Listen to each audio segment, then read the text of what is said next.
경제데이트 54회 2부를 시작합니다. 안녕하세요. 저는 길경식입니다. 네, 안녕하세요. 서성민입니다. 김광수입니다. 네, 안녕하세요. 노원입니다.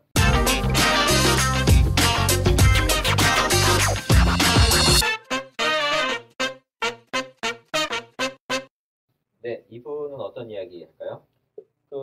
이제 최근 경제 이야기가 좀 뜸했잖아요. 네. 근데 이제 요즘 이제 신문 기사나 이런 이제 경제 전망 관련된 기사들을 보면 경제에 대해서 이제 적신호가 켜진 그런 기사들을 많이 볼 수가 있는데, 이제 지난 11일이죠. 정부는 한국 경제의 광공업 생산과 투자가 조정 국면에 있다며 최근 경제 상황에 대한 판단 문구를 반년 만에 바꿨다고 하는데, 기획재정부가 이제 11일 공개한 최근 경제 동향, 일명 그린북이죠.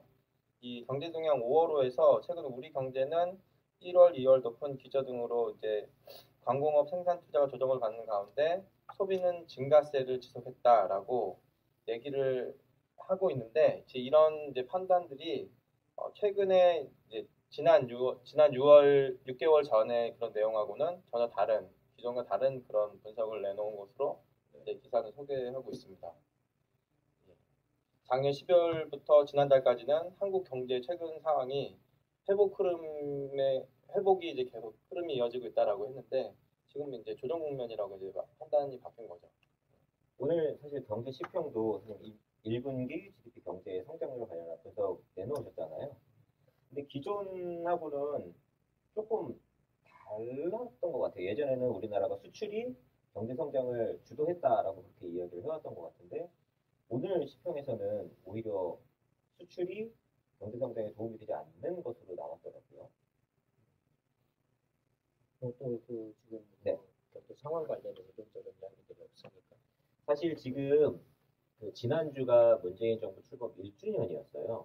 그렇다 보니까 이 1주년에 대한 평가가 여기저기서 나오고 있는데, 특히 다른 부분보다 이제 경제 관련해서 성적이 이제 너무 낮다, 혹은 이제 뭐 낙제점이다, 이런 이야기도 나오고 있고, 또 이제 정부 지지율 이야기가 또 나오고 있는데, 문재인 정부에 대한 지지율은 뭐 80%대다 이런 이야기가 나오는데, 경제 정책과 관련해서는 이제 47% 절반 이하다, 이런 이야기도 나오고 있고, 또 제가 재밌는 자료를 하나 봤는데, 그 경제개혁연구소라는 데에서 각 정부의 경제개혁연구소, 경실련하고 관련 있는, 경실련 안에 있는. 네네네.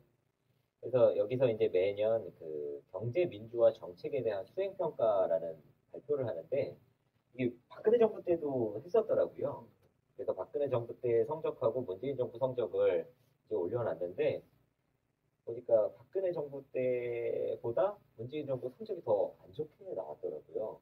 박근혜 정부가 26.5점을 받았는데 문재인 정부가 23점을 받아가지고 이게 좀 재미있는 것 같아요.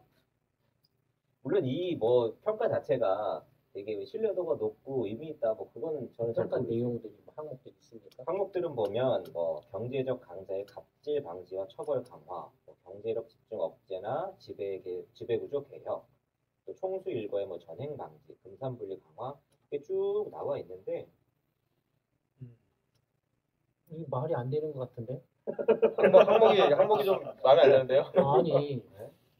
지금 예를 들어서 뭐죠? 경제적 강자 갑질 방지, 네. 그다음에 처벌 강화, 그 재벌 경제력 집중, 지배구조 개혁, 총수 일가, 뭐 전행 전리 방지, 금산분리 강화, 소비자 보호 강화, 공정거래, 근로자 보호, 뭐 소상공 자영업자, 이거 다 지금 문재인 정부 1년 내내 지금 한 거 아닌가요? 근데 다 근데 빵점이에요. 왜 그런가요? 이건 지금 경실련의 평가가 좀 문제 있는 거 아닌가? 박근혜 정부 때 그럼 이런 것들이 첫해 다 좋았다라는 건가요? 근데 이게 그 사실 단순 평가가 있고 실효성 평가가 있어요. 이걸 뭔 기준으로 나누는지는 모르겠는데, 실효 점수로는 박근혜 정부 때는 17점이고 문재인 정부는 20점이에요. 그래서 실질적으로는 문재인 정부가 더 낫다는 얘기인가? 라고 보여지는데, 지금 보면 사실 말씀하신 것처럼 그런 부분들을 대대적으로 내놨는데 실질적으로 효과가 없다. 0점인 근데 이게 전체 평가 점수가 만점이 네, 100점이에요. 100점 만점에 100점에 23점. 그러니까 이게 이제 의미가 없는 거네, 비교가. 둘 다 이렇게 그렇죠. 낙제가 너무 네. 너무 낮은 너무 점수여서 낮은 수준에서 네. 도토리 키대기를 한 네. 거를 발표를 했네요. 아니, 그러니까 정신련이 박근혜 정권 1년째나 문재인 정권 1년째나 둘 다 낙제점이어가지고 그렇죠. 경제 관련해서 거의 비교할 의미가 없다라는 그런 이제 느낌의 어떤 네. 평가를 내린 것 같다라는 거예요. 지금 이제 특히 일자리 관련해서 문제 제기가 굉장히 많아요. 작년에 그뭐 소득주도 성장하고 일자리 위원회 이렇게 만들면서 일자리가 중요하다라고 이야기를 했는데 지금 올해 들어서 청년 실업률이나 일반 실업률이 17년 만에 최고치를 기록을 해서 돈은 작년에만 해도 뭐 18조 원, 올해도 거의 19조 원, 또 추경으로도 3.9조 원을 잡아놓고 있는 상황인데 실업률은 오히려 더 높아져서 일자리와 관련해서 이게 너무 조금 문제가 크다. 작년에 처음 이 경제데이트 할 때 네. 거의 그 문재인 정부 출범 시기하고 비슷했죠. 그렇죠. 네. 살짝 전에. 비슷했죠. 그래서 이제 그때 제가 했던 말이 국가를 경영하는 두 축이 있다. 네. 네. 민주주의 영역하고 시장 경제 영역이 두 축이 있다라고 이렇게 말씀을 드렸죠. 네. 민주주의 문재인 정부가 출범하는데 문재인 정부가 해결해야 될 과제는 적폐청산, 적폐성 막 이야기를 했었잖아요. 네. 그건 민주주의 영역에 관한 이야기이다. 네. 그다음에 국민들의 삶의 질이나 생활 안정이나 삶의 질의 향상이라든지 일자리 문제를 포함해서 주거 문제라든지 교육이라든지 이런 것들 또는 출산 문제라든지 이런 것들은 전부 이제 시장 경제 영역을 하는 거다. 네. 근데 지금 문재인 정부가 탄생한 것은 이른바 민주주의 영역에서 문제가 생겨가지고 네. 반사작용으로 네. 문재인 정부가 출범을 했기 때문에 적폐청산은 필수 조건이다. 이거 안 하면 그냥 그렇죠. 완전히 박살난다. 네. 근데 적폐청산도 쉽지가 않을 거다.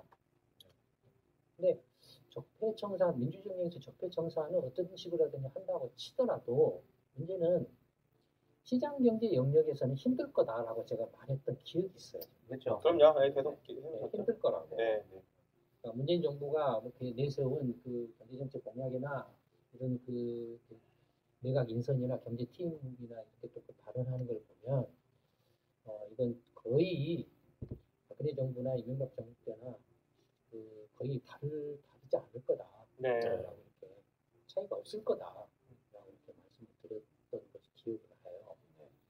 근데 지금 이제 1년 딱 지났는데 결과적으로 거의 지금 그때 했던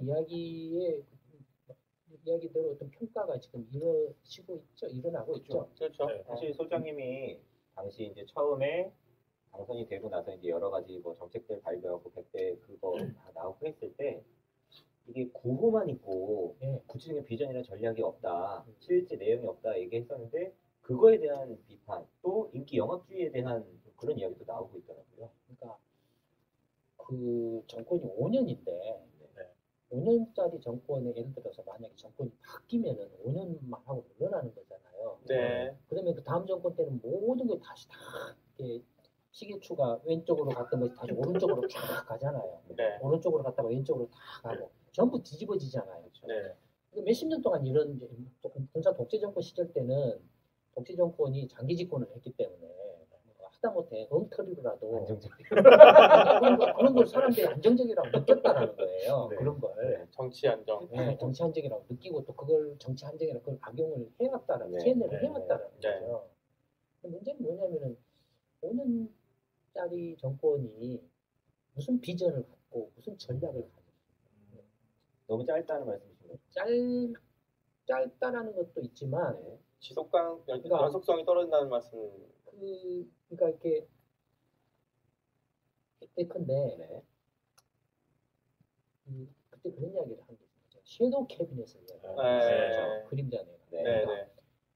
그 수권 준비가 항상 되어 있어야 된다. 야당이 하더라도. 네. 근데 야당 할 때는 민주당 야당 할 때는 전부 아무 생각도 안 하고 반대만 했죠 뭐. 예, 그냥 똑같이 반대만 하고 있다가 느닷없이 정권을 잡으니까 뭘 어떻게 해야 될 줄 모르고 사람 찾으니까 사람이 없어가지고 막 이렇게 그 엉뚱한 사람 내세워서 낙마하고 그다음에 무슨 전략은 그냥 뭘 이렇게 구체적으로 이렇게 어떤 수권 야당으로서도 섀도우 캐비닛을 만들어가지고 어떤 자기들이 정권을 잡았을 때 어떻게 경제를 운영을 해야 되겠다라는 이런 것들이 확보했더라면 그런 혼란이나 이런 것들이 없었을 건데 급조를 한다 이거예요. 캠프에 들어왔던 사람들 중 그중에서 이제 조금 이름팔이 되거나 아니면 언론 플레이에서 좀 이렇게 뭔가 뜬 사람들이나 한두 마디 말 던져가지고 이른바 이렇게 이제 그 이미지 장사를 한다 이거예요. 네. 소득 주도 성장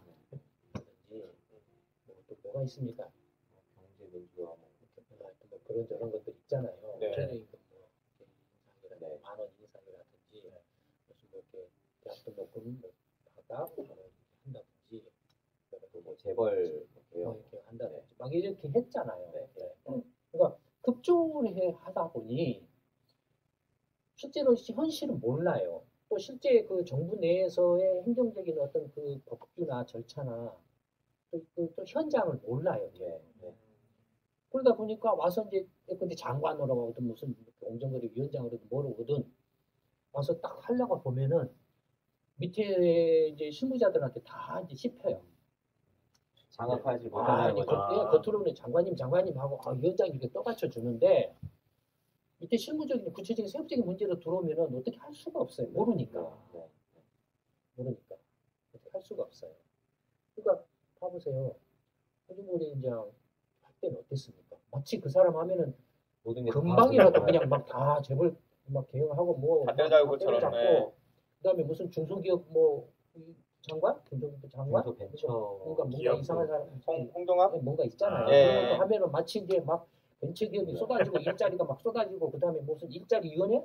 네. 문재인 대통령이 내가 직접 챙기겠다라고 네. 해놓고는 위원장인데 6개월 만에 이게 도대체 이게 뭐야 이렇게 엉망이 이렇게 어떻게 이렇게 전부 이렇게 엉망진창이 하고 올 연초인가 문재인 대통령이 질타함을 질타를 했잖아요. 근데 그 실무를 총괄하는 그 부위원장이라는 사람은 출마한다고 또 나가버렸죠. 6개월 만에. 유력한 광주시장입니다 지금. 그러니까 그게 워낙 광주 시민들도 좀 생각을 해봐야 돼요. 그런 것들을. 이런 이야기 하기는 그렇지만 어쨌든 그러면서 결국에는 그러면 일자리위원회는 이제 대통령이 직접 챙기냐? 대통령이 뭘 합니까? 지금 북핵 문제 때문에 정신 없을 것 같은데. 그런 것도 지금 정신이 없을 뿐만 아니라 결국에는 그 일자리 문제를 내가 챙기겠다라고 해서 할 수 있는 게 없으니까 결국은 이제 경제부총리한테 네. 다 떠넘기겠다. 사실 처음에 김동연 부총리가 됐을 때 소장님이 하신 이야기가 경제 영역 빼고는 문재인 정부 쪽 사람들이 가져가고 아마 이거 떼어주듯이 그러니까 할 수가 없으니까 떼어주듯이 준 것 같다 말씀을 하셨었고 사실 그렇게 돌아가는 것 같은데 노무현 정부 때 그 첫 번째 부총리가 김진표 씨였잖아요. 네. 그거 똑같은 거예요 지금. 똑같은 거예요. 그러니까 사실 저는 김동연이라는 사람 잘 몰라요. 네. 처음에 되게 신화적인 사람처럼 막 고전 네. 좋아하고 막 영웅 막 무슨 이렇게 노벨 경제학상 받을 사람 이런 느낌에 막 금방 뛰었잖아요. 네. 근데 그리고 또 이렇게 작년 출범하자마자 뭐 했냐면은 뭐 11조 원인가 뭐 그때 뭐 추경 편성을 했잖아요. 세금이 남아도니까 세금을 씁시다. 그래서 일자리 창출해가지고 그러니까 막 우르르르 막 이제 경제 이거 안 쓰면은 망합니다. 네. 이거 쓰면은 경제가 막 확 좋아집니다. 성장률을 전부 상향 조정하고 그랬잖아요. 그렇죠. 6개월 만에 다시 지금 다 뒤집어지고 있잖아요. 근데 그러면은 그걸 지금 그 김동연 그 부총리라는 사람이 일자리 관련해서 내는 대책이 뭐냐 이거예요. 이미 말했잖아요. 기존에 했던 거 재탕. 그냥 돈 풀어내는 네. 거. 추경. 돈 쓰고 그다음에 이제 예를 들어서 그 청년 고용하면은 보조금 줍니다.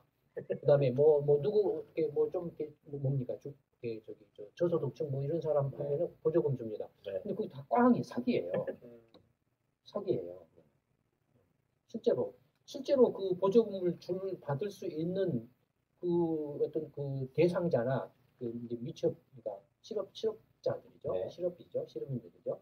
그 사람들이나 그걸 채용할 수 있는 대상이 되는 기업들 그 내용 안에 들어가서 내용을 들여다보면 첫째는 보조금을 이렇게 받을 수 있는 대상이 근데 장애인, 그다음에 니트족에 가까운 사람, 네, 네. 그다음에 최저 생계비 뭐 저저저 하는 사람들. 그러니까 실질적으로 중소기업이든 이런 기업 입장에서 봤을 때 거의 채용하기 힘든 사람들. 일반적인 이런 케이스가 아니라 좀 특별한 케이스들만의 혜택을 주고 있는 그런 예. 경우네요. 그러니까 이게 지금 그 말장난에 불과하다라는 거예요. 네. 실질적으로는 그래서 이렇게 보조금을 줍니다 하는데 보조금을 누가 이용을 안 하니까 그다음에 뭐 하니까 뭐 했습니까 그때 국세청 동원해가지고 막. 그 뭐 세무사들한테 세무조사, 임금 인상 일당 뭐 할당 줘가지고 예, 임금 인상 뭐 이렇게 네. 하니까 이제 안 하니 그 임금 인상하는 기업에 대해서 보조금을 줍니다. 네. 안 하니까 그때 각 국세청 세무서 그 지방 세무서 동원 시켜가지고 막 가서 그렇죠. 하라고. 공무원들 그 방문 판매하듯이 예, 다니고 예. 그랬었죠. 이게 그 관료들이 하는 짓은 뻔해요. 관료들이 하는 것은 그냥 돈 쓰는 거예요. 꼭지 잡아가지고 네, 돈 네. 쓰는 게 다예요. 정책. 그 사람들이 말하는 정책이라는 게 다예요. 역대 어느 정권도 똑같아요. 지금 그래가지고 그 김종경 경제부총리는 돈을 써야 되는데 국회에서 돈 이거 의결을 안 해줘가지고 또 작년에도 그런 네, 똑같은 소리 똑같은 하고 얘기 똑같은 지금 일 하고 하고 있는 거예요. 올해도 뭐 일자리 뭐 청년 실업 일자리 어쩌고 저쩌고 하면서 또 추경 작년에 뭐 11조 원 쓰고 올해도 또뭐 지금 4조 3.9조 원인가 추경이 4조 원인가 네, 얼마가 네. 이렇게 쓰고 뭐 이렇게 계속 같은 소리를 하는 네. 거예요. 그러니까 코미디 같은 거죠. 지금 한국 경제 문제가 이게 돈을 안 풀거나 돈이 없거나 해서 생긴 문제가 아니잖아요. 아니면 네. 공무원이 없어서 생긴 예, 문제가 무슨 공기업의 일자리나 무슨 뭐가 없어서 이렇게 생긴 문제가 아니잖아요. 그러면 정말로 안정적이고 경쟁력 있고 정말로 이렇게 전문가 제대로 된 어떤 일자리를 만들어내려면 또 그런 일자리를 떠받칠 수 있는 감당할 수 있는 어떤 그 인력을 만들어내야 되는 거죠. 네. 이런 것들은 경제의 구조적인 문제고 시스템적인 문제예요. 네. 이런 구조적이고 시스템적인 문제를 이해를 못하면 기껏 해봐야 결국엔 뭐 대책 내라 하고 딱 이제 야 이렇게 뭐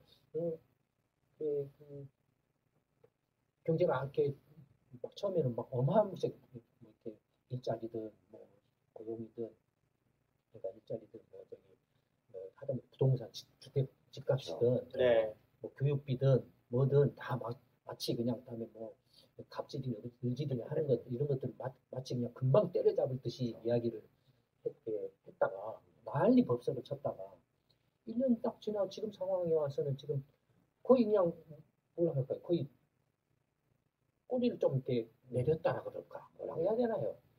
일부 이제 그 광신적인 지지자들만 계속 댓글질만 하고 있죠. 네. 거기에 또 이제 생각지도 못했던 드루킹 문제가 터져가지고 네. 지금 야당들한테 꼬투리 잡혀 있죠. 그렇죠. 네. 진짜 아무리 생각해도 왜 특검을 안 하는지 모르겠어요. 지금 그 경제 문제 관련해서 지난 1년 동안의 그 상황을 보면 문재인 정부 출범하고 성장률은 전혀 변한 게 없어요. 똑같아요. 똑같은데 빚은 계속 늘어나고 있어요. 빚은 계속 늘어나고 있는데 그 빚이 누가 빚을 늘리고 있냐면 가계예요. 압도적으로 가계예요. 기업이 빚을 안 늘려요. 기업이 빚을 늘리고 싶어도 못 늘려요. 가계부채 증가율을 정부에서 8%로 아예 잡아놨는데 이것도 너무 큰 수치 아닌가요? 그리고 지금 수조를 하고 있죠. 작년에 그러니까 문재인 정부 출범하고 나서 가계부채 그러니까 전체 총 가계하고 정부하고 네. 기업하고 한국은행을 제한 금융기관의 그 채무 증가를 보면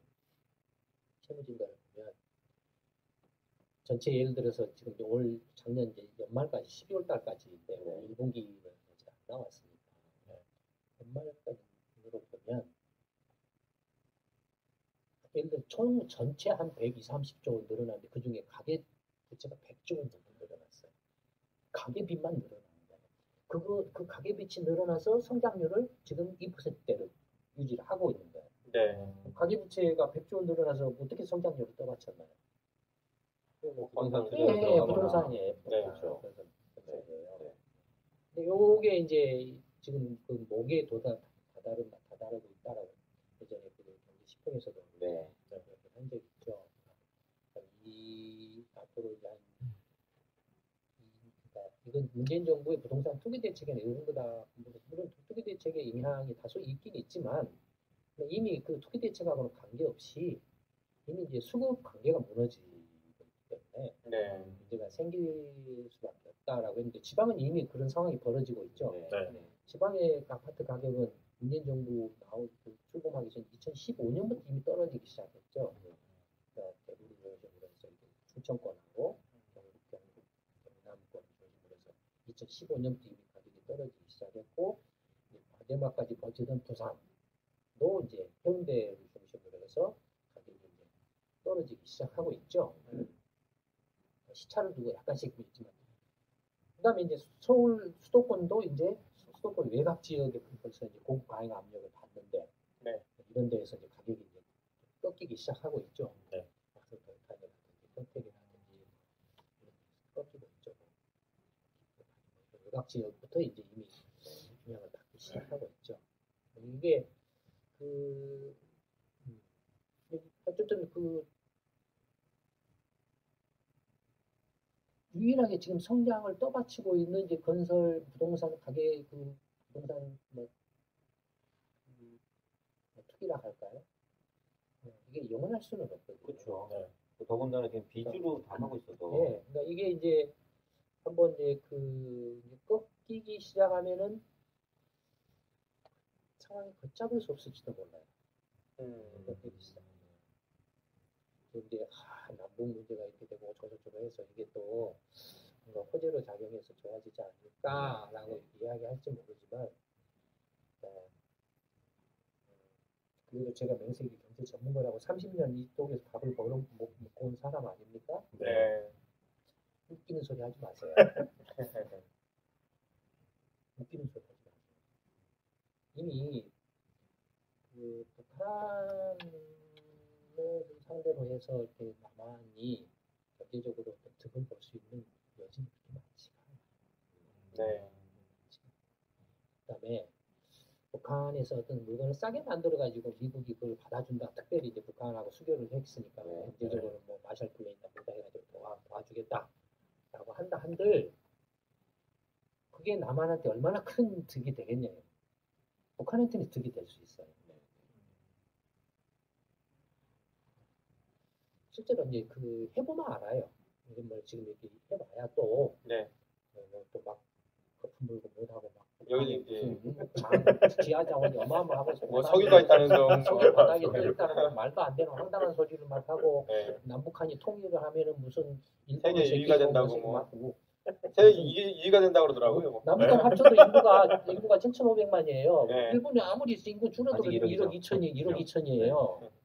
경제 지금 GDP도 일본이 훨씬 크고 4.5배. 완전히 이렇게 말도 안 되는 그 황당함 이런 그런 거 보면 소설 보는 것 같아요. 그런 게 지금 제가 볼 때는 한국 사회가 예전에 말씀드렸지만 이미 사회 시스템 자체가 아노미적인 상황이 상당히 심각하게 진행이 되고 있을 뿐만 아니라 이게 그 사회 전체의 어떤 아노미적인 현상뿐만 아니라 사회 전체의 어떤 그 생각이나 사고 방식도 이미 아노미적인 상황이 확실히 이게 지금 심각해지고 있는 것 같아요. 그래서 완전히 지금은 이제 그 무슨 이상한 드루핑이라든지 뭐 이런저런 사이비라 할까 무슨 뭘 해서 저게 무슨 경진모인가요? 경제 공진화를 위한 뭐 경공모. 정말 이렇게 네. 어처구니가 없는 그러니까 그런 것들이 그냥 그런 류의 이런 것들이 막 이렇게 난장판이 돼 있어요. 뭐 또 내가 뭐 문재인 정부를 지키겠다라고 하는 그런 수고 기사들도 언론이고 뭐고 막 널리 그러니까 이게 그 어떤 어떤 수구 꼴통이든 좌파디든 그런 좀 진보 보수든 이런 거 관계없이 그냥 상식적이고 합리적이고 객관적이고 냉철한 있는 현실에 관해서 네, 이렇게 있는 그대로 있는 그대로 이야기할 수 있는 사람들이 여지가 지금 거의 없어져 버렸어요. 이런 사회가 암흑의 끝에 오는 것은 뭐가 옵니까? 파시즘, 네. 나눔이 네, 전체주의가 실제로 지금 우리 지금 이렇게 인터넷이나 댓글에서 오는 것들이 이른바 사이버 파시즘이죠. 네. 네. 사이버 파시즘이죠. 그러니까 상식적이고 논리적이고 이렇게 건전하고 객관적인 현실에 대한 이야기 자체가 지금 불가능하고 그런 것들 주목을 받지는 못해요. 네. 요새는 진짜 뭐만 하면은 다 뭐 삼성 뭐고 뭐만 하면 뭐 조작이고 음모론이 음모론이 진짜 그냥 밑도 끝도 없이 퍼져 있는 것 같아요. 그러니까 음모론이 무서운 게 그게 딱 특정 현실 객관적으로 보지 않고 누구 하나 딱 범인을 지목을 해서 뭐 시선을 그쪽으로만 집중을 시키는 거잖아요. 다른 거에 대해서 논의할 여지도 없고. 막상 세월호 같은 거에 음모론이 굉장히 위험하다는 게 뭐냐면 분명히 이 재난 구조 방재 시스템이 붕괴되어 있는 상황에서 정부의 그런 시스템적인 그런 뭐 부산이나 그런 공무원들의 네. 잘못된 일 분명히 있는데 그렇게 음모론을 딱 찝어버리면은 정부는 그 음모론에만 대응을 하면 되잖아요. 네. 어떻게 사람들의 관심사를 딴 데로 돌리면서 정작 문제 해결을 하기 위한 그런 거는 다 앗아가는 그런 게 정말 심각한 폐해인 것 같아요. 이제 말이 나왔으니까 네. 기묘한 건 네. 음모론 관련해서 툭하면은 전부 삼성 특검을 방해하려고 한다. 네, 아 미친 사람들 같아요. 네. 그랬잖아요. 네.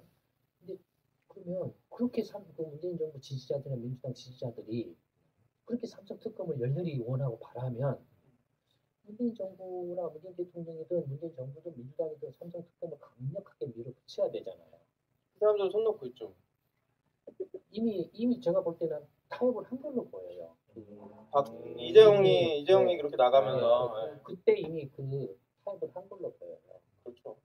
그러니까 지지자들한테 좀 전달을 해주지. 이렇게 됐다. 그러니까 지금은 그런 이야기도 많이 쏙 들어갔죠. 지금도 있나요? 예전보다 조금 네. 덜하긴 한 것 같은데 그래도 있어요? 항상 하는 사람들이 있어요. 그냥 요새 그 조건반사적으로 삼성 바이오로직스 관련해서도 네. 사실 그것과 관련해서 조금 이렇게 말하는 사람들이 굉장히 많아요. 그러니까 그러면 그런 걸 그 문재인 대통령하고 민주당하고 청와대에다 강력하게 요구를 해야지. 네. 그걸 왜 엉뚱하게 자기들은 엉뚱하게 딴 데다가 이렇게 덮고 씌우냐 이거예요. 자기들이 수호해야 될 대상이니까 얘네들은 바꾸시고. 비판하면 안 되고 비판을 하는 사람들을 가서 조져야 되고 좀 약간 굉장히 되게 이상해요 막 느낌에. 근데 이게 제가 볼 때는 이제 붕괴 전조라고 봐요. 붕괴 전조라고. 이렇게 이제 새누리당 계열이 저렇게 이제 대놓고 이렇게 부정부패 비리하고 그냥 법이 뭔지도 세상 천지 무서운지 모르고 이렇게 날뛰었다가 자멸하듯이 이른바 이제 민주당 계열도 내부로부터 붕괴를 하는 그런 전조라고 보여요. 사실 지금 잘 부각은 안 되고 있는데 내부에서도 개파가 갈려가지고 굉장히 좀 이미 지저분하게 지금 뭐 이렇게 막 누굽니까 저기 이재명. 뭐 그런 거 아, 관련해서 이재명 대선 때도 그랬고 뭐 이렇게 할 때도 그렇고 이제는 이른바 이제 그쪽은 제가 별로 관심도 안 갖고 뭐 하지만 그냥 이렇게 국가적으로는 참 이렇게 불행하죠. 불행하죠. 정말 제대로 된 역량 있는 그런 유능한 그 사람들을 선거 처리든 오고 처리든 해서 이렇게 불러가지고 모셔가지고 어떻게든 문제를 하나를 제대로라도 풀어보려고 하지는 않고 이제 예전에 문재인 대통령 시절에 친노 뭐다 그다음에 그 대통령 뭐 3인방이다 뭐다 하는 것처럼 똑같은 지금 행태가 되풀이되고 있잖아요. 친문이다. 그리고 누구 친문 중에 누구 김경수 뭐 이렇게 하면서 이렇게 말이 툭 말이 나온 김에 또 갑자기 생각났던 게 뭐냐면 그 북미 정상회담 관련해서 그러니까 문재인 대통령을 이렇게 이른바 친문 세력 임금 얘기는 당나귀기 하는 것처럼 네. 예, 그 감싸고 있는 게 자기들이 보호한다라고 생각하는데 밥을 만들고 있다고 봐요 저는. 그렇죠. 네, 그렇죠. 왜냐하면 그 예를 제가 하나 들었거든요. 그 북미 정상회담 딱 하면서 지난번에 뭐 트럼프 대통령 노벨상 이야기 네, 네. 네.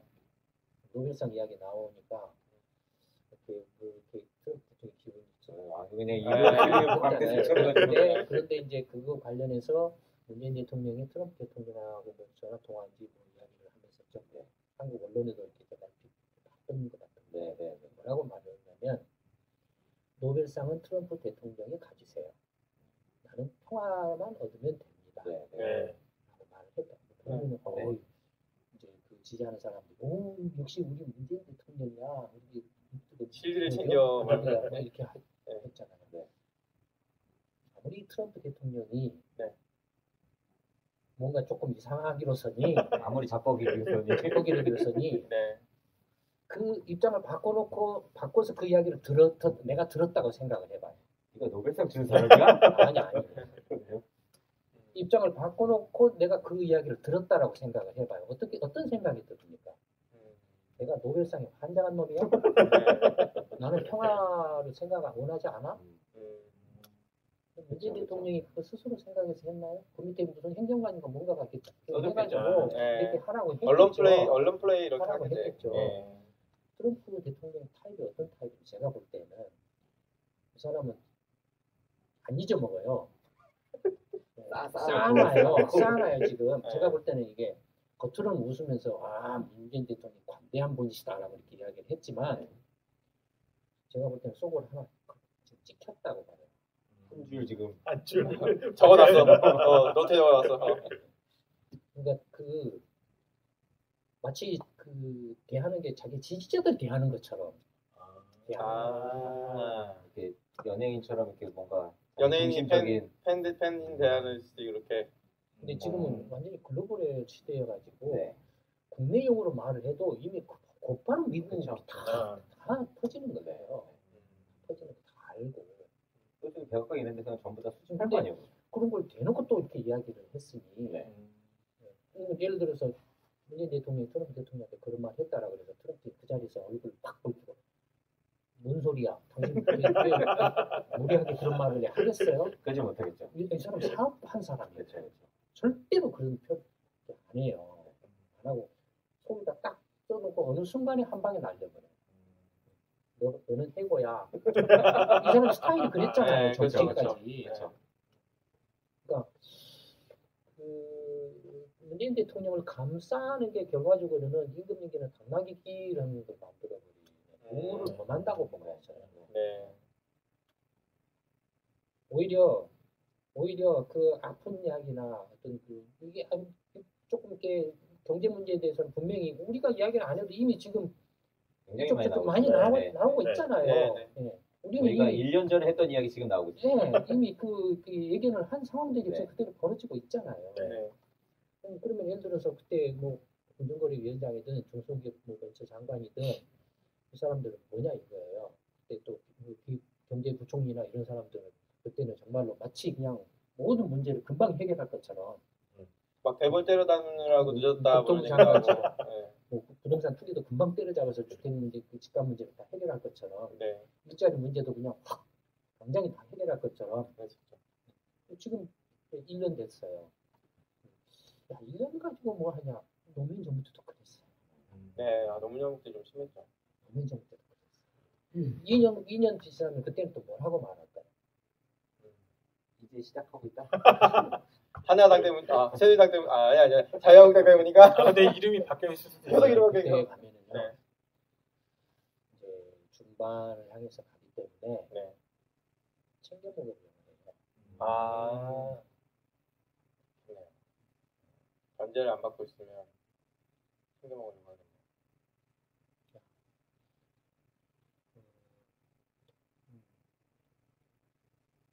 이래서 이제 제가 계속 한국이나 특히 경제 문제는 구조적이고 시스템적인 문제이기 때문에 네. 이런 구조적이고 시스템적인 것을 제대로 이해하지 못하고 그 문제를 풀어낼 수 있는 해법적인 방법론을 알지 못하면 또는 현장에서의 임상 진단할 수 있는 능력을 갖추지 못하면 절대 문제 해결 못한다. 무슨 이렇게 금리를 올리고 내리고 하는 게 경제 정책이고 그런 거 천만의 말씀, 만만의 콩떡. 그런 게 절대 정책이 아니다. 개나소나 다 하죠. 돈 뿌려대고 하는 건 다 하죠. 저도 잘 쓸 수 있는데. 자, 오늘 김광석 경제데이트 54회 2부에서는 문재인 정부의 1년간 경제 정책에 대해서 이야기를 했는데요. 사실 작년부터 계속 이야기해왔던 어떤 문제, 걱정 같은 것들이 현실화가 되어 있고 이제 언론에서도 이런 부분을 이야기를 하고 있는데 지금이라도 이런 부분을 조금 바로 잡을 수 있으면 좋을 텐데 어떻게 앞으로 진행이 될지 좀 더 지켜봐야 될 것 같습니다. 자, 김광수의 경제데이트 54회 2부는 여기서 마치도록 하겠습니다. 감사합니다. 네, 감사합니다.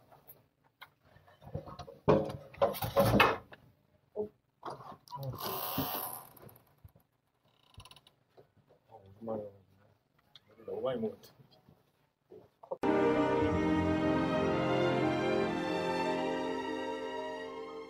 이순신 프로젝트 정책 아카데미는 평범한 직장인, 가정주부, 자영업자, 전문직 종사자, 교수, 대학생 등 다양한 분들이 함께하고 있습니다. 당신은 어떻게 이순신 프로젝트 정책 아카데미에 참여하게 되셨나요? 이순신 프로젝트 정책 아카데미 제1기에 참여한 프로트입니다. 저는 전에 IT 쪽 협회에서 정부를 상대로 정책 업무를 담당했습니다. 그 일을 하면서 정부의 엉터리 정책이 일자리를 파괴하고 기업을 망가뜨리는 것을 잘 봤습니다. 정부와 정치권은 시장 실패가 있어서 시장의 정책으로 개입한다고 하지만 그들이 만든 정책이 정부 실패를 야기했습니다. 이를 객관적으로 규명하고 설명해줘도 정부와 정치권은 이해도 못했습니다. 아니, 두 눈과 두 귀를 닫았습니다. 그리고 국민들에게 자신들이 만든 정책이 문제를 해결할 것이라고 거짓말을 했습니다. 저는 이러한 것에 신물이 났습니다. 그래서 김광수 소장님께서 이순신 프로젝트 정책 아카데미를 만드신다는 소식을 듣자마자 바로 지원했습니다. 이순신 프로젝트 정책 아카데미에서 여러 주제로 정책 훈련을 받았습니다. 제가 잘 알고 있었던 산업과 기업 지배구조뿐만 아니라 과학기술, 금융, 문화, 건설, 물류, 에너지 등 여러 분야의 국가 경영을 배울 수 있었습니다.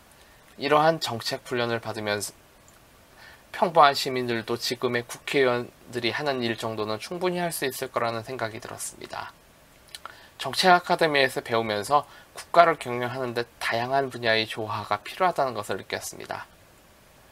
국가 경영에는 다양한 분야의 사람들이 참여해야 하고 그 사람들이 자신의 분야뿐만 아니라 다른 분야에 대해서도 이해하고 고려해야 한다는 것을 느꼈습니다. 이러한 것이 정책 아카데미의 효과입니다. 저는 많은 분들이 이순신 프로젝트 정책 아카데미에 참여하였으면 좋겠다고 생각합니다. 경제 문제로 많은 분들이 고통받고 있습니다.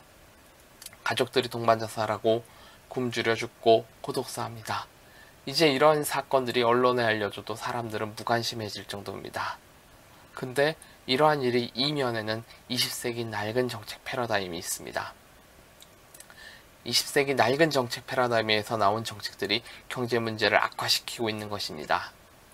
그리고 사람들은 문제를 해결할 수 없다고 자포자기했습니다. 이런 사람들이 진짜 비관주의자입니다. 우리가 이런 생각을 하면 한국은 냄비 속 개구리 신세를 면하지 못합니다. 이제 세상을 바꿀 수 있다고 믿는 낙관주의자들이 나서야 합니다. 어떻게 나서냐고요? 이순신 프로젝트 정책 아카데미에서 21세기 새로운 정책 패러다임으로 정책 훈련 받으십시오. 그것만이 여러분과 우리와 우리 후손들이 다 같이 살 수 있는 길입니다. 감사합니다.